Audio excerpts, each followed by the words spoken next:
Добро вечер, јас сум Васко Ефтов, ова е емисијата во Центар на Ал Сатем телевизија. Вие сте на вистинското место, почитувани гледачи, бидејќи во наредните 50 минути и вие и јас имаме право да знаеме вистината. Ова е прва емисија во Центар која ќе се емитува на Ал Сатем телевизија, почитувани гледачи, мине ќе им биде чест и задоволство да се дружиме до крајот на оваа сезона. Вечерва ќе може да погледате две теми. Прво, дали Косовскиот експрес лонец може да експлодира во Македонија? И второ, дали и како Гордана Енкуловска ќе ја преживее ова најголема криза во својата политичка кариера.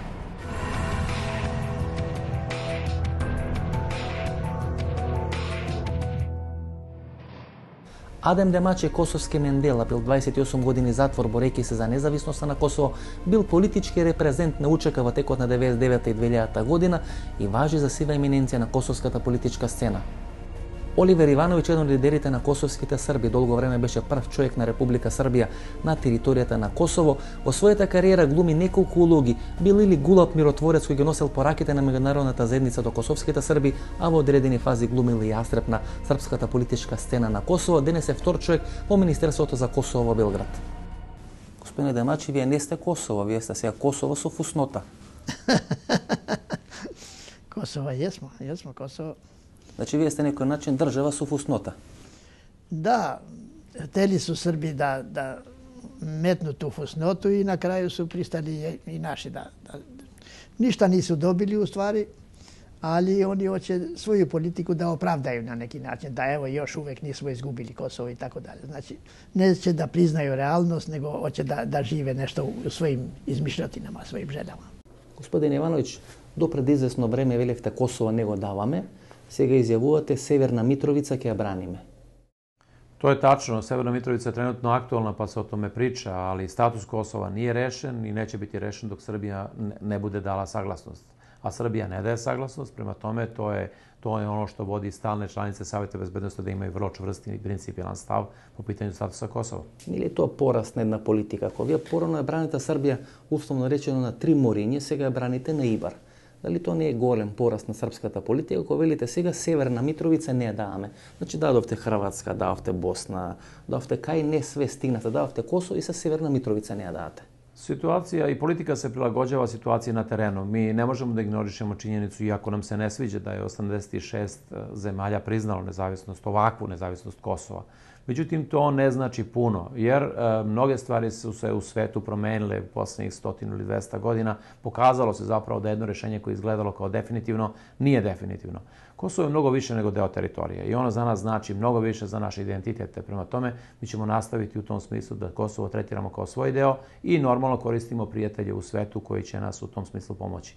Мислите дека таа теза која кажува српската политика, дека всушност немирите во Северно Косово ги прават тие криминални банди, кои се собрани од територијата на Хрватска, која војува територијата на Босна, тука на Косово, и денес го контролира тој регион тамо на Северно Косово, дека тие банди всушност нема некој контрола врз нив. Па ми немамо контролу, Косово нема ту контролу. Контролу држи Србија у заедничу sa тим криминалцима. И захвалjuјќи помоќи Србије, они се опстали до сада.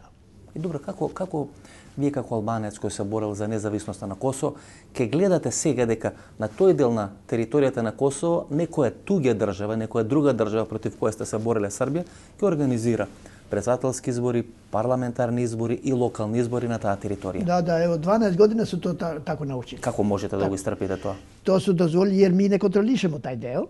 И то контролише у ствари Србија, али тој е уз помоќ наши пријателја. Дали со тој факт дека српската влада се откажа од локални избори на територијата на Косово на 6 мај, де факто го призна Косово? Ma ne, ni slučajno. Значи, вие де факто велите Косово е ваше и составен дел на Србија, а де факто ко косовари или Срби од Косово ќе гласате на изборите во Србија, како што гласат французите од Квебек на изборите во Франција. Nije slučajno.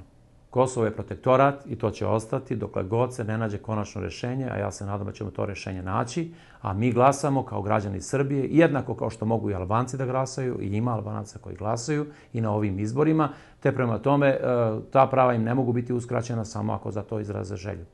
Dobro, do пред 10 дена, 15 дена, и председателот на Косовското собрање господинот Красничи, и вице-премиерот господинот Кучи, и министерот на полицијата најавуваа дека косовските власти со воена сила и со воена интервенција ќе спречат избори од таа страна на реката Ибар, дека ќе го вратат тој дел на Косово во рамки на државата Косово, после посетата на Хашим Тачи на Америка, како да спласна тој ентузијазам дека со воена сила косовските власти ќе го вратат тој дел во рамки на државата Косово. Наши пријатели, американци и европејци, неće да употребе силу, jer u stvari oni imaju dovoljno sile da to silom spreče i da to silom A zašto kosovskата влада не употреба сила, бидејќи се заканувавте? Kosovska vlada nema još uvek tu moć, nema još uvek tu silu bez naših prijatelja.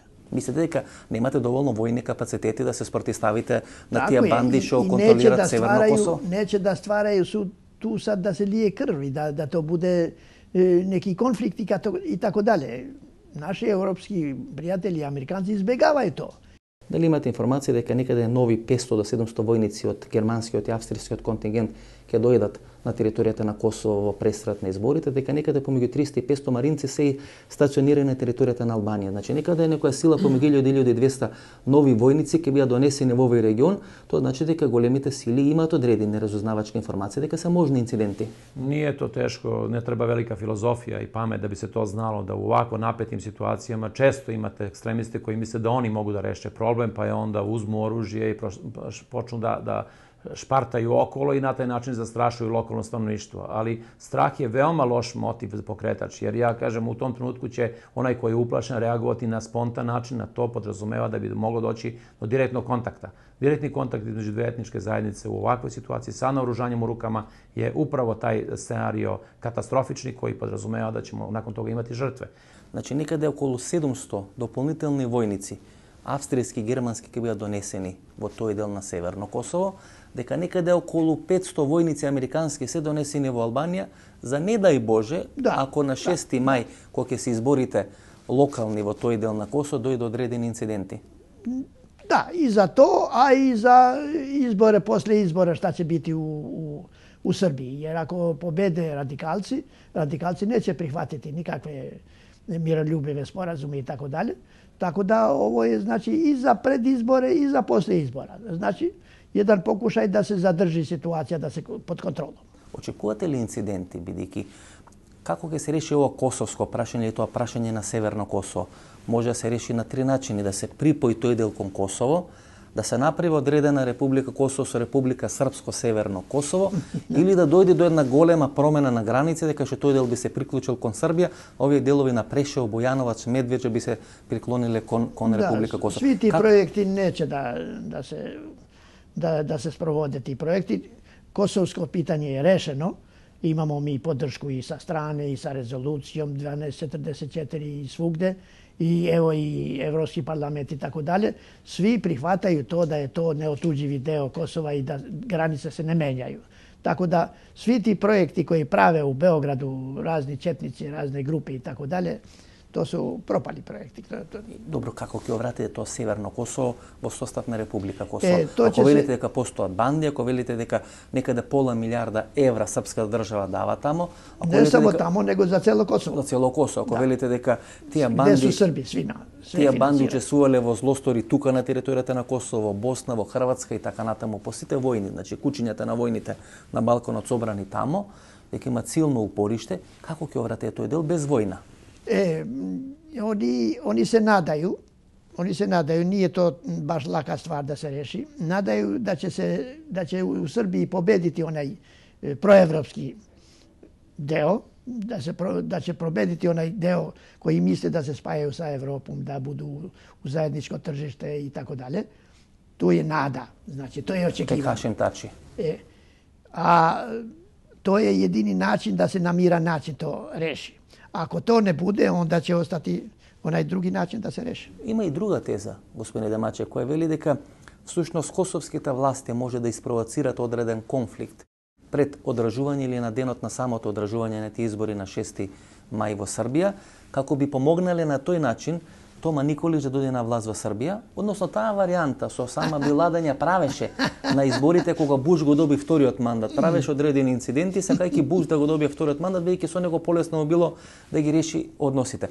Дали таа теза ја цените како веродостојна и реална, албанците да прават одредени инциденти како Тома Николич би дошол на власт во Србија. И тогаш полесно би изгубиле србите поддршката меѓународна. Албанци немају интереса да то тако направе. Више имају албанци интереса да Тома Николич изгуби на изборима, него да добие на изборима. Албанци нису спремни за конфликт и немају снаге. Ви знате да ми још увек немамо нашу армiju. Наша полиција е контролисана од наши пријателја. Така да ми уствари немамо ту силу која би могла данас да се супростави српској сили. Србите тоа го знаат. И затоа гледам сега дека зато они ки дишу, зато они ве провоцират и тоа знају. Кога ќе издржите, до кога ќе може таа една нервоза да се држи под контрола тука на Косово? То ни издржи само таа сила која имамо ми НАТО. НАТО кој е концентрисан овде на Косово, кој е концентрисан и таму на граници, кој ево да влаче још увек снаге. Значи едина сила која чува ситуацију да сада контролира, тоа е НАТО. Дали де факто српската елита во Белград веќе се замори од Косово? Постои еден замор во Белград од косовското прашање. И сега е всушност прашањето како тој замор и таа условно речено незаинтересираност на српската или на белградската елита за косовските прашања да им е презентира на српските гласачи, бидејќи де факто Косово веќе е тежок камен околу ногата на Србија. И Србија бара начин како да се откаже од тој тежок камен, а да не прати прескапа цена. To možda neko razmišlja tako, ali to su političari koji vode dnevnu politiku od danas do sutra. Ja mislim da nijedan državnik tako ne može da razmišlja. Prema tome, Kosovo je tema za koju nema konkretnog rešenja, bar ne u ovom trenutku, ali u svakom slučaju je tema koja zaslužuje svu političku pažnju u periodu koji je pred nama, mnogo dobre volje i nove ideje, inventivne ideje kako da se ovo pitanje reši. Kosovo nije rešeno. Kako da se reši ovo prašanje? Postoje 2, 3, евентуално 4 модели како може да биде решено тоа прашање. Да остане Северно Косово како Република Српска во рамките на независна косовска држава, да дојде ново прекројување на границите или Косово да се врати во рамки, односно Северно Косово и Северна Митровица се вратат во рамки на косовската држава. Тоа се трите модели. Ниту еден од тие модели не е идеален, а ниту еден од тие модели нема да биде мирен како што сега стојат работите.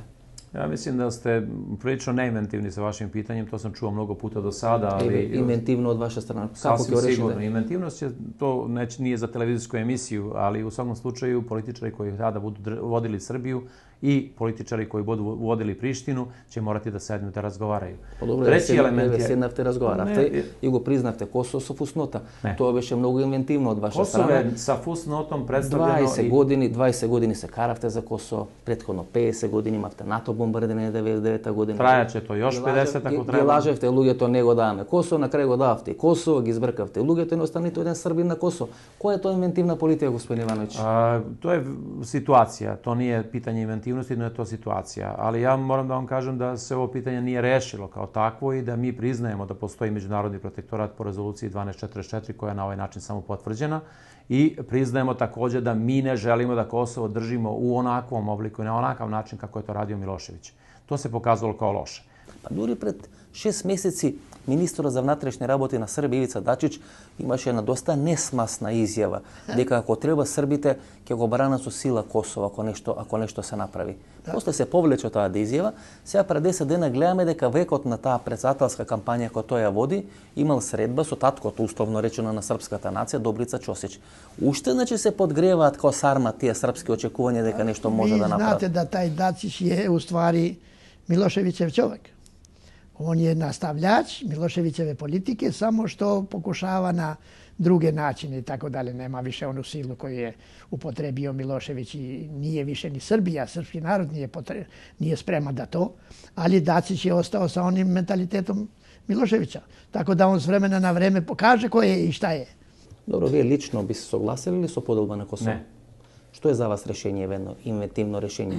Kosovo je sastavni deo Srbije i bit će protektorat i omogućit će mu predstavljanje u regionalnim forumima, ali ne nikako nezavisnost. Što se tiče severa, sever ne priznaje Prištinu, te prema tome mora da bude bitno odvojeno od Prištine. Bitno, znači ne apsolutno, ne zidovima i granicama, ali u svakom slučaju suverenitet Prištine, odnosno jurisdikcija Prištine na severnom delu je pod velikim znakom pitanja. To mora da bude dogovorno rešenje. Не се плашите дека ваквите тврди ставови во однос на Косово ја прават српската политика како фактор на нестабилност. И таа нестабилност во Македонија се плашиме дека може да се префрли во Македонија, дека токму србите се сега тие кои пред 20 години се беа главните борци за непроменливост на границата.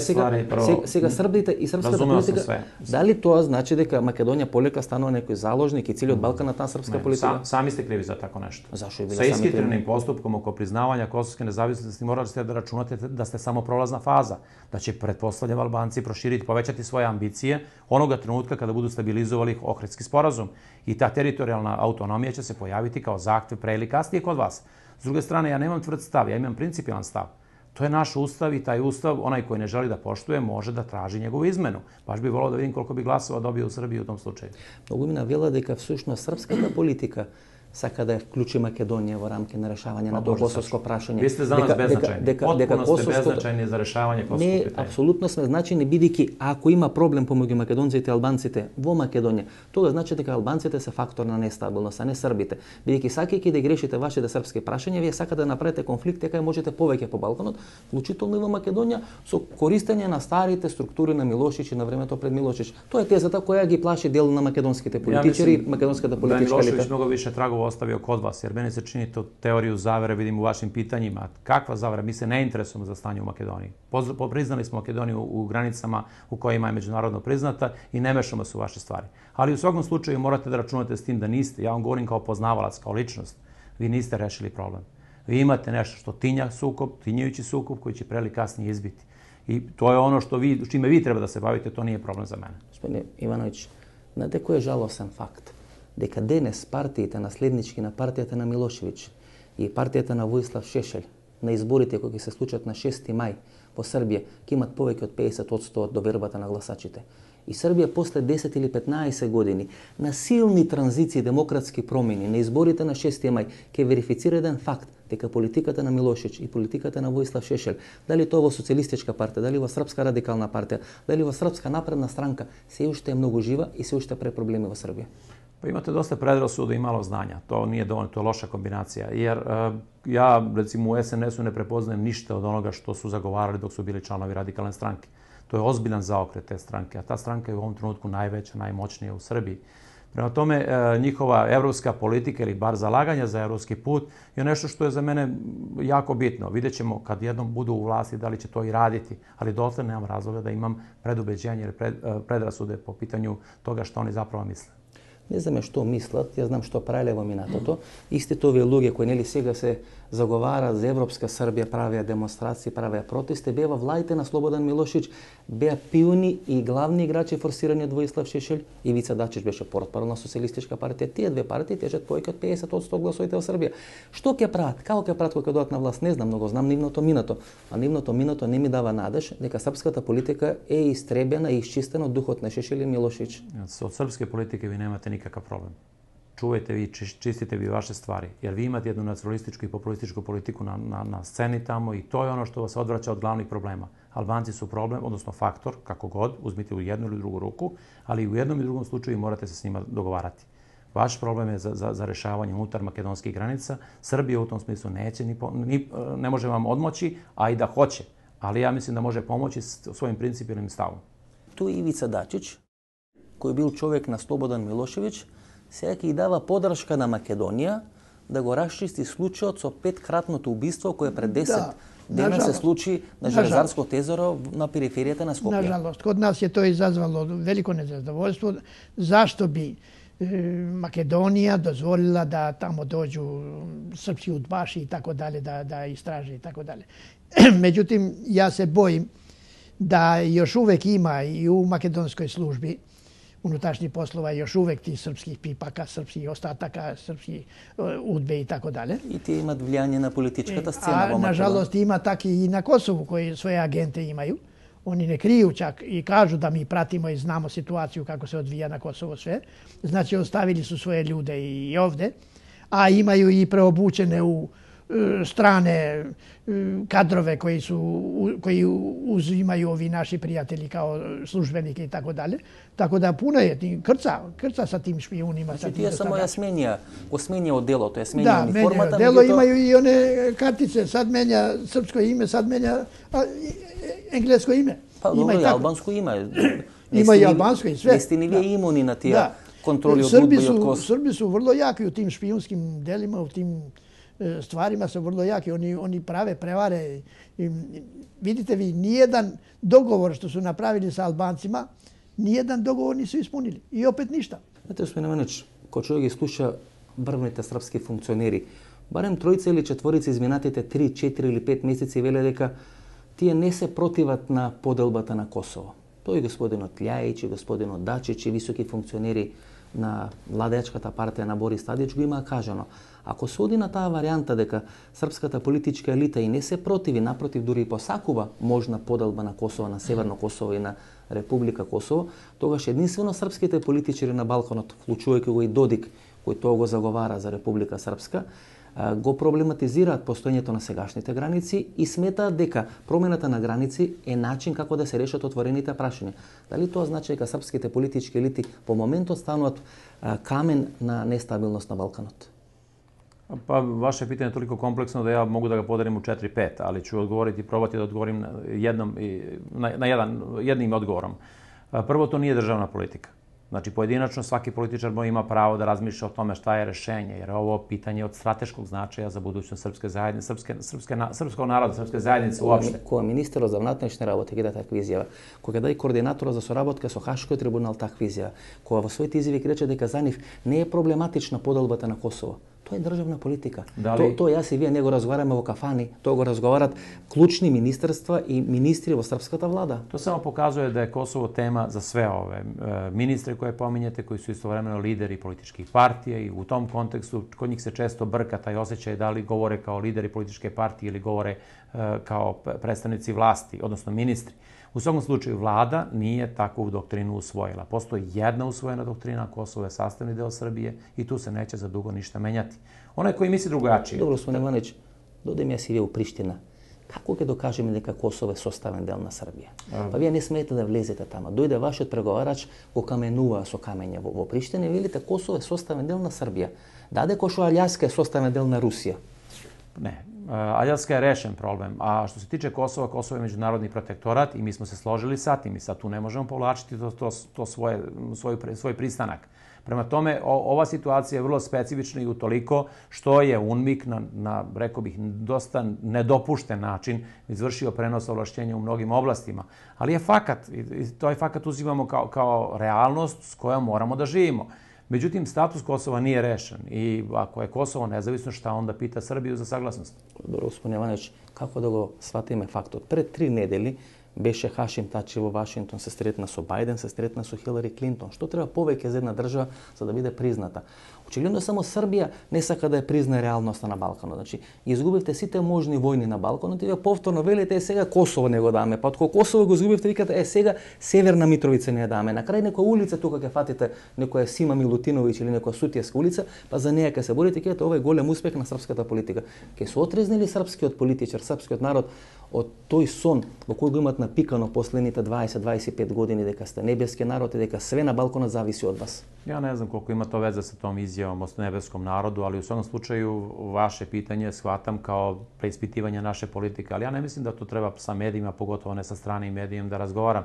Дали тоа значи дека денес одредени косовски банди може да прават проблеми во Македонија? Прашањето е дали дел од тие косовски криминални структури имат интерес, дали под покровителство на Таче, дали под покровителство на некои други структури тука на Косово. Дури имаше некои изјави на албански политичари во Македонија, Косово да не се меша во внатрешните работи во Македонија и да се гледа работите од ова страна на границата, за да не прави инциденти доле во Македонија. Мислим да албанци немају интереса да тоа направе тако. Мислите дека албанците немаат интерес? Нема интереса. Ниту албанци тука од Косово кои би сакале да покажат одреден капацитет дека може да прават проблеми, и ако прават проблеми полесно да го решат Северно Косово. Немају интереса албанци за тоа да узбуркају ситуацију сада, jer to je protiv interesa naših.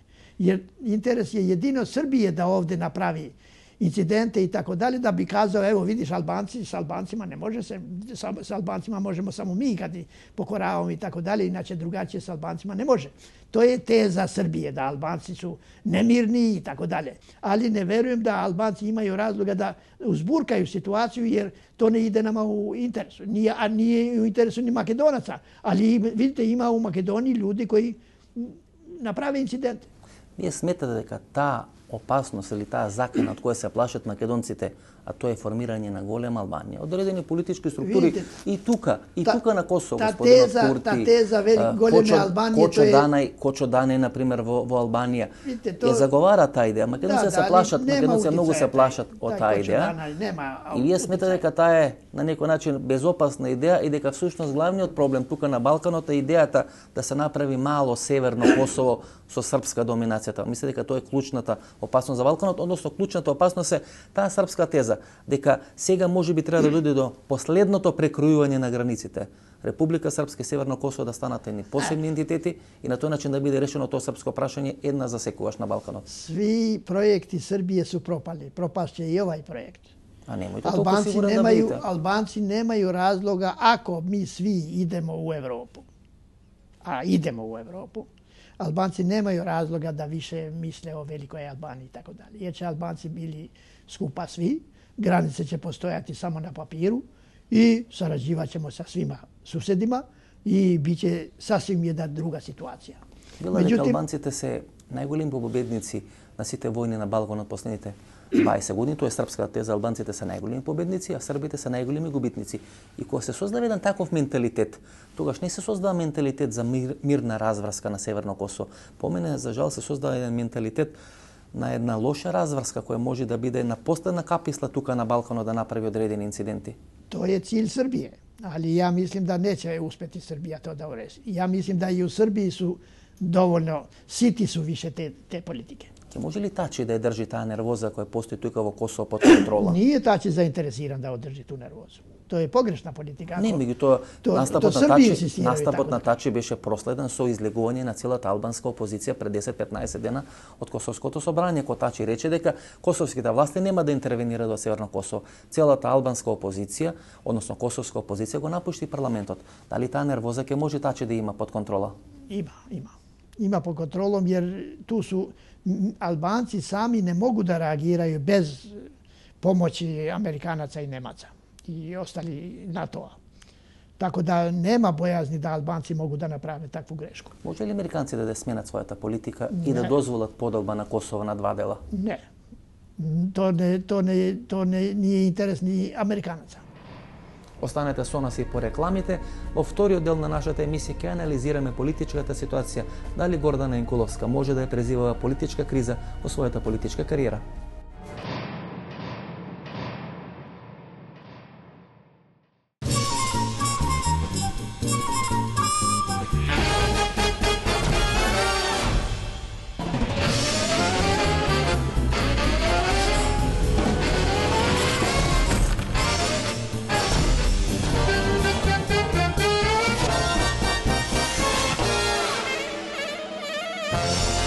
Блокмакс ефикасен при различни типови болка. Од алкалоид.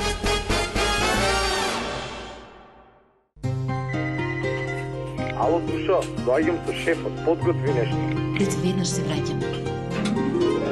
Повелете комшивке, се брзам, ми доаѓа важен гост. Не паничете комшивки, имаме се. Јас знам дека секогаш можам да се потпрам на вас. И тоа со целосна доверба. Јас повеќе би сакал чаша мело. Повелете, комшија.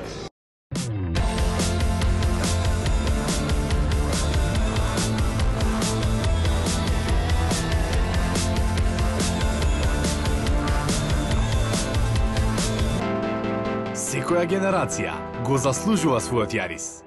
Новиот Јарис од Тојота.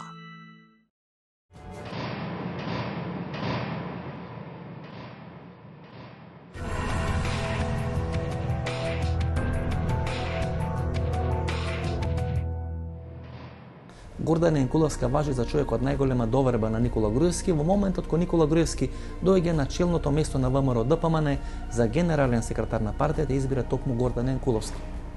Господине Цветанов, која е позицијата на Гордана Енкуловска во ВМРО ДПМН? Таа значи после доаѓањето на Никола Груевски на чело на партијата станува секретар на партијата кога е во опозиција, мокна фигура, два пати носител на листа, министар за внатрешни работи 6 години. Дали тоа значи дека позицијата на Гордана е многу силна во рамки на ВМРО ДПМН? Она што било како позиција во минатото е јасно и оној заслужен труд, но веќе доаѓа до едно колабрирање на состојбата и каде што веќе постои еден сериозен јаз помеѓу Груевски и безбедносните структури, односно постои веројатно нарушување на довербата помеѓу Груевски и директорите во полицијата. Меѓутоа влегува Гордана Јанкуловска. Гордана Јанкуловска му е неопходна во моментов, бидејќи таа му е единствениот доверлив човек внатре во полицијата, каде што јас мислам дека постои огромен страв кај Никола Груевски од страна на двајцата директори. И ќе го искористам овој момент да прокоментирам покрај операцијата на државна безбедност. Да. Гордана Јанкуловска на некој начин се покажа како подолговечна од сите министри за внатрешни работи, жената која доживувавме како всушност одредена фигура која треба да ги покрие крупните играчи во полицијата и во МВР, издржа на таа функција 6 години. Прво, досегашното искуство во македонската политика покажа дека сите премиери на чело на Министерскиот ресор за внатрешни работи ставаат своји најдоверливи луѓе и се трудат да ги одржат тие луѓе што е можно подолго на тие места. Претпоставам дека се работи за систем на доверба, за систем на чување на тајни и така натаму.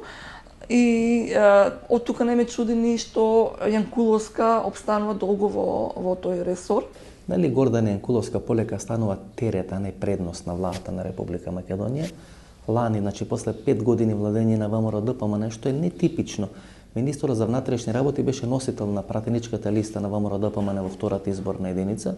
Тоа говори дека до пред известно време Гордана Јанкуловска била предност на ВМРО-ДПМН, дека бил еден лик на борба против криминалитетот во рамки на Република Македонија. Дали после овие последни убиства, петтократното убиство во близината на Скопје на Железарското езеро, може да се очекува една политичка пресвртница и Јанкуловска полека да станува терет на ВМРО-ДПМН? Па, Јанкуловска во цела оваа ситуација и од 2006 и наама поише била фигура лицето на МВР, меѓутоа други луѓе навнатре ја воделе целата работа во внатрешни работи и затоа ја имаме таквата ситуација која искача и се чуди колку чинело еден покер апарат или колку уловиле, што значи дека не ја објасниле што точно тоа се случува внатре.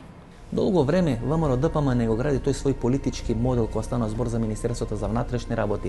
Сашо Мјалков е тој мокен човек кој од сенка ги влече конците, човекот за кој се лепат сите политички, безбедносни и криминални афери и со таа негова позиција всушност треба да испраќа страв на 3 адреси: према политичките противници, према структурите внатре во ВМРО-ДПМН и према коалиционите партнери. Од друга страна, Гордана Јанкуловска треба да биде тој човечки лик на Министерството за внатрешни работи и тој модел функционира се до неодамна. Тој модел на ВМРО-ДПМН 5-6 години успешно функционираше, мораме да бидеме искрени. Тој модел го имаат сите влади.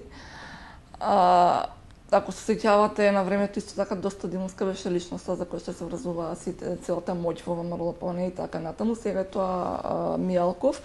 Мислам дека повеќе се работи за склоност на вдешната јавност кон митологија.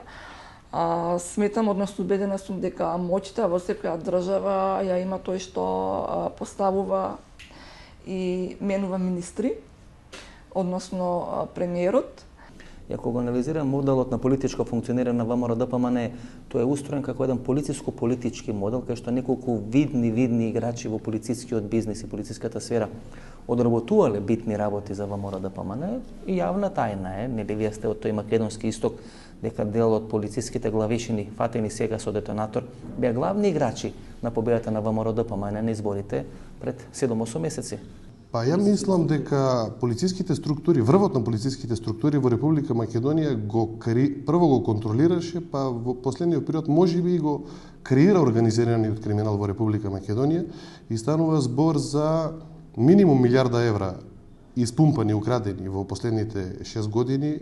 Тоа е минимумот, а максимумот може да дојде до некои 4 до 5 милиарди евра. И тоа успешен модел, морам да признам. Моделот кој ВМРО-ДПМН го правеше во внатрешни работи или во полицијата или во министерството е поприлично ефикасен. Значи, директорот на државна безбедност господинот Мијалков беше лошиот, или човекот кој контролира све живо и диво во државата. И на тој начин всушност се билдаше мокта на Мијалков, све што е негативно се вразуваше за него. Тоа не му представуваше проблем за имиџот што го има и рейтингот во јавноста, напротив, дополнително му го засилуваше. На тој начин се внесуваше страв кај криминалните структури, се внесуваше страв во опозицијата и се внесуваше страв кај коалиционите партнери од албанскиот дел, дали е тоа ДПА, дали е ДУИ. Од друга страна, Гордана Јанкуловска беше човечкиот лик, значи на Министерството за внатрешни работи. Тој модел беше, да не се лажеме, многу ефикасен. Па не, тоа велам, значи ефикасноста на тој модел, мислам дека полека почнува да се распаѓа со сите овие убиства, вклучително и ова последното грозоморно убиство на пете наши сограѓани, практично заради фактот затоа што до сега, ако идејата беше на моделот да внесат страв и трепет, да контролираат бизнис, финансиски криминал, бизнис криминал, сега веќе Македонија со сите овие убиства, вклучително тргнувајќи, ако сакате, и од времето и со убиството на Мартин Нешковски и наваму, Македонија на некој начин влага во еден МВР ќе мора со еден поинаков друг тип на криминал да се бави. И Јанкуловска, мислам дека не е човекот и типот кој може тоа да го истера до крај. Вакви типови на влади, вакви типови на владење, всушност своите први политички покнатења ги има во делот на безбедносните структури. И првите симптоми на криза во вакви владини коалиции или во вакви владини структури се појавуваат токму преку тие тектонски поместувања во рамки на тој безбедносен сектор. Обично промените во вакви системи почнуваат со одредени промени во врвот на полициските структури. Каширски беше сменет од функцијата началник на СВР Штип, една од мокните полициски структури во рамки на Република Македонија, многу битен за власта, многу битен за победите на изборите на власта во изминатите изборни циклуси. Нали, тоа може да донесе до одреден дисбаланс во рамки на таа полициска хиерархија, во рамки на ВМРО-ската полициска номенклатура, и дали тие нервози кои се случуваат во полициското милие на ВМРО-ДПМН може би да се толкова така? Не би рекол така, бидејќи 6-годишното владење на една структура, министер за внатрешни работи, двајцата директори, остава доволно простор да се инсталираат и бекап опции, резервни варијанти, каде што во секој момент и кога би се тргнал одреден висок полициски функционер, кој што можеби и има одредени информации, тие имаат план Б, односно резервна варијанта која што не би дозволила некое тектонско пореметување. Во полициските игри секој држи по некакво досие за некого. Секој оценува некого со нешто. Така да секој загуша држи. Да, ова би завршило со некој джентлменски договор. Со некој пазарање. Би останал, да, најверојатно. Со некој пазарање веројатно би завршило и тука би завршила приказката. Во изминатите 5 или 6 години македонската опозиција или СДСМ нема адекватен политички одговор на два играчи од шпилот на најважни играчи на Никола Груевски. Тој е Зоран Ставревски, неговата економска политика, и тој е Гордана Јанкуловска. Треба да бидеме честни и искрени, почитувани гледачи, да кажеме дека Гордана Јанкуловска е всушност министер за внатрешни работи, кој после 6 години, се до ова 5-кратно убиство во близината на Скопје, имаше еден многу силен политички биоритам и можеше без никаков проблем да биде разиграна на било која друга политичка функција, дали министер за внатрешни работи, дали министер за правда, дали министер за надворешни работи. Тоа покажува дека Гордана Јанкуловска всушност беше еден од главните играчи на Никола Груевски, кој се вежа ги дочека ланските избори, беше носител на листа во втората изборна единица и без малку опозицијата во 6 години покрај силните интерпелации и критики на адреса на Гордана Јанкуловска не успеа политички да иструши незината харизма. Овие луѓе дојдоа и фатија челни позиции без кариера и затоа се опасни, затоа се политички многу тешки да воите битка веројатно со нив. Бидејќи се бел лист на хартија во нивната биографија, пред да станат министри немало ништо. Вие да дојдете да бидете министер, ќе завршите, ќе се вратите, ќе работите тоа што сте го работеле. Овие што ќе работат во претходно ништо не работеле. Тоа е точно и токму заради тоа сме сведени на оваа ситуација, кога имате министер за внатрешни работи без со празно ЦВ, со никаква претходна кариера политичка или функционерска, доаѓа на чело на едно комплексно министерство, како што е Министерство за внатрешни работи, и со тек на време процесите внатре кои се одвиваат со нејзин или без нејзин, независно, многу она си ја сноси политичката одговорност, доведоа до ситуација да МВР не може да реагира или пак да се снајде во вакви акти на тероризам. Можете да замислите да ни се случеше 11 септември нас овде. Не дај Боже. Не дај Боже. Нешто се вели. Тоа ќе беше тотален хаос, пошто министерството е тотално нема да можеше да се снајде во целата оваа приказна. Тоа е исто која си вие кои главното познавање од банкарство не да пополниме чек во банка или да извадиме пари на кредитна картичка, да не стават што ја знам да бидеме гувернер на Народна банка. Јас претпоставам дека Гордан Јанкуловска освен што извадила лична карта и пасош претходно нема влезено во МВР, едноставно вие прв човек на тоа министерство. Или примерот што велите со Ставрески, пазете, обидот да го прикажете во јавност дека земање на и потврда на успешноста на потврда на успешноста дека ние имаме дека сме држава со реноме. Извини, ама со 7% од Deutsche Bank камата и Зимбабве има реноме. Може ли овој акт, ако не биде решено, ајде поминувате 2-13 дена и не е решено овој терористички акт на убиство на 5 луѓе во близината на Скопје, да биде сериозен камен околу ногата на Гордан Јанкуловска, меѓутоа и сериозен камен околу ногата на владата и на премиерот. Она што има проблем ова влада и овој премиер е тоа затоа што он оставките ги сваќа како пораз. Значи, ако он, односно ако Гордана Јанкуловска поднесе оставка, он Груевски тоа го сваќа како личен пораз заради тоа што стои. И ја мислам дека Гордана Јанкуловска е зрела за заминување и прилично одамна е зрела за заминување, но она ќе замине тогаш кога на некој начин било со разрешница, јас се надевам најбрзо на ова грозоморно убиство, било со некој друг момент ќе се покрие целата нејзина неуспешност, односно неуспешноста на Груевски, се со цел за да замине со помалку да речеме тежина во контекст на многу помала политичка цена која ќе биде со помала политичка цена, тоа е една страна, и од друга, меѓутоа кога и да замине, дали денес, дали утре, дали после година, ден или 6 месеци, или мислам дека касно е веќе, се покажа дека Гордана Јанкуловска е прилично доста долго веќе печена, што се вика, за да се отиде од тој начело на тој ресор. Мислам дека овој случај лебди помеѓу тие две крајности, како што велите криминален или терористички чин, обично кај тие криминални чинови. Ајде, јас не сум експерт, меѓутоа тоа го покажува практиката. Криминалците не убиваат луѓе без потреба. Те убиваат луѓе тогаш кога тоа ќе ги засега нивните бизниси или нивните интереси. Од друга страна, па терористите прават масовни убиства, значи убиваат се што може за да може да предизвикат интерес за својата кауза или за своите идеали и така натаму и така натаму. Тука па нема одредена политичка групација која би се јавила како фронтмен на тој процес дека стои за тоа убиство. И сега помеѓу тие две крајности се случува целата оваа работа. Јас се плашам дека можеби клучниот елемент на целото тоа е да се направи психоза. Психоза кај населението дека животот не е безбеден, дека животот не им чини многу пари, дека сме многу кревки по тие меѓуетнички односи, дека се многу кревки ко држава. Како тоа да беше клучната поента на ова што требаше да се постигне и за жал во некои сегменти се постигнува. Не е вообичаено за терористичките акти да се така завиени, но некако ефектите што се постигнати у Македонија и да не е терористички акт, ние сме ги истрпеле практично сите последици на еден умислен терористички акт, затоа што ние на некој начин се покажува дека самите си имаме мувата на капата, ги разоткриваме нашите слабости, па дури кога тие не би биле вистински. Мислам, и да не се работи за терористички акт, ефектите на еден терористички акт де факто се постигнати у Македонија, иако типичен терористички акт не би бил изведен, не е нормално, никогаш не се има исклучоци, но типичен терористички акт не се изведува на овој начин. Обично се тоа цели што се посимволични, кога се невини жртви се изведува обично на јавни места и слично. Овој тип на екзекуција не е типичен за терористички акт. Таа групација аналитико, тоа се најблиските луѓе околу премиерот Никола Груевски. Од целата таа групација, кога беше фрлена во оган Елизабета Канчевска, никој не ја бранеше. До пред 1,5 година таа сама се бранеше во рамки на таа операција или таа афера Патриотска метла.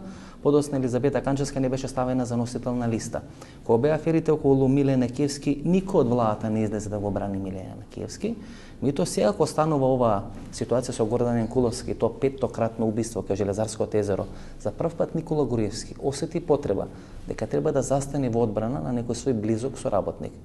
На таа седница на пратеничките прашања тој даде политичка квалификација дека Гордан Јанкуловски е најдобриот министер за внатрешни работи во последните 20 години. Зошто го прави тоа за Јанкуловска, не го правеше за Киевски, например, или за Канчевска, кои исто така беа негови блиски соработници? Па јасно е дека Гордана Јанкуловска веќе станува проблем на јавноста, бидејќи во нејзино време се случија толку многу неуспеси на полицијата, колку и да сака Никола Груевски да ја брани на пратенички прашања, фактите се факти. Фактите се факти, безбедносната состојба е нарушена, стравот кај граѓаните постои, полициската тортура е на највисок степен, а злоупотребата на полицијата за политичко-партиски цели на највисок степен, ова се факти кои што се извадени од релевантни меѓународни извештаи. И ова е фактичка состојба и од оваа фактичка состојба не може да се бега. Јас овде имам и мој личен став околу едно прашање и јас мислам дека кревањето на меѓуетничките тензии во Република Македонија е свесно креиран процес од одредени полициски структури. Ова е мој личен став, не е партиски став, кои што немаат интерес, повторно ќе кажам, Република Македонија да влезе во ЕУ и НАТО.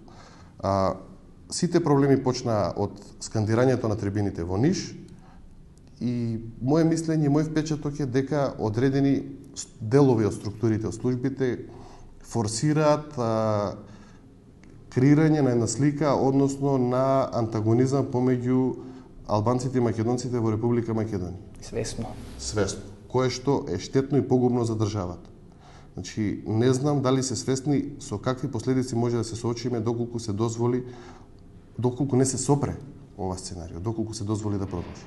Има неколку примери кај што министрите за внатрешни работи прават големи политички кариери, например Никола Саркози во Франција или Бојко Борисов кој тоа го прави во Бугарија, меѓутоа тие тоа го прават на еден мачоистички принцип и на тој начин всушност е многу различен од Гордана Николовска која на некој начин ја граеше својата политичка кариера како една нежна, кревка министерка за внатрешни работи која даваше човечки лик на тоа министерство. Меѓутоа, зад Гордана Николовска, дали е тоа поддршката на Никола Груевски или незината вештина политички да преживува и во тешки политички и кризни ситуации, сепак таа Гордана Николовска политички можеше многу поуспешно да прежива и во споредба со Енхари Костов, со еден Љубомир Прчковски или со една Доста Димовска. Дали мислите дека Гордана Николовска полека ќе станува терет на власта, ако допред некое време беше предност на власта? Ако не се лажам, пред 10 дена ви побаравте и сметате дека треба да има реконструкција на владата, како што два клучни министри, тоа е Зоран Ставревски и Гордана Николовска, се веќе проблем на владата. Дали сметате дека токму преку тие две места кај што ВМРО и печалеше изборни победи меѓу другото, ја правеше условно речената разлика во однос на СДСМ, Гордана Николовска и Зоран Ставревски, да бидем искрени, ниту за едниот, ниту за другиот СДСМ не најде адекватен одговор во изминатите 6 години, дали полека станува пречка и товар околу премиерот, околу ВМРО. Мислам дека е веќе товар. Перцепцијата за министерката за внатрешни работи почна да се нарушува уште со инцидентот со убиството на Мартин Нешковски и обидот на полицијата да го заташка тој инцидент, што беше многу тежок инцидент, дури од аспект на однесувањето на МВР можам да кажам дека беше далеку потежок од овој сегашниот со убиството кај Смилковци. По имиџот на МВР. Јас го делам тоа мислење. Мислам дека тоа што се случи со Мартин Нешковски има многу поголема тежина за МВР во споредба со двете убиства во Гостивар или инцидентот околу убиствата. Со петтократното убиство овде. Дури овде сочувствуваше јавноста со тоа петтократно убиство, дури не ја ни обвинуваше до тој степен Николовска колку што беше со Мартин Нешковски. Тука е она пресвртна точка, предпоставувам, во незината кариера. Да, така и реков, значи од тогаш почна да се руши имиџот на министерката за внатрешни работи. 6 години се предолг период, значи за тоа место и верувам дека премиерот треба да калкулира со тоа. Останете со нас, се враќаме за 2 минути, после рекламите да одјавиме нашата вечерашна емисија.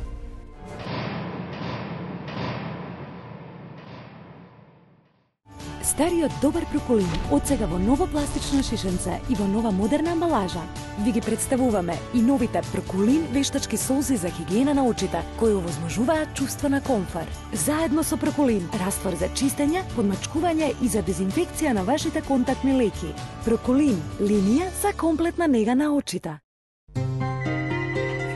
Ало, Душо, доаѓам со шефот, подготви нешто.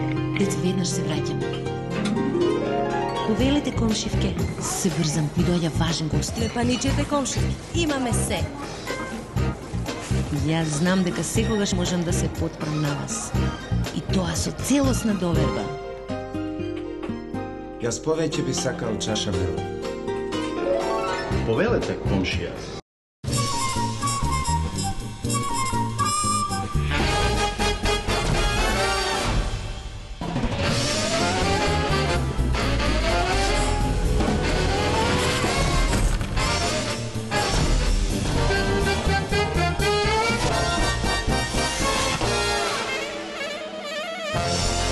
Блокмакс ефикасен при различни типови болка.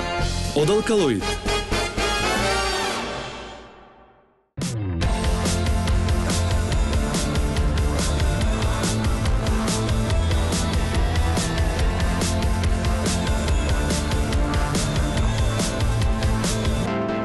Секоја генерација го заслужува својот Јарис. Новиот Јарис од Тојота.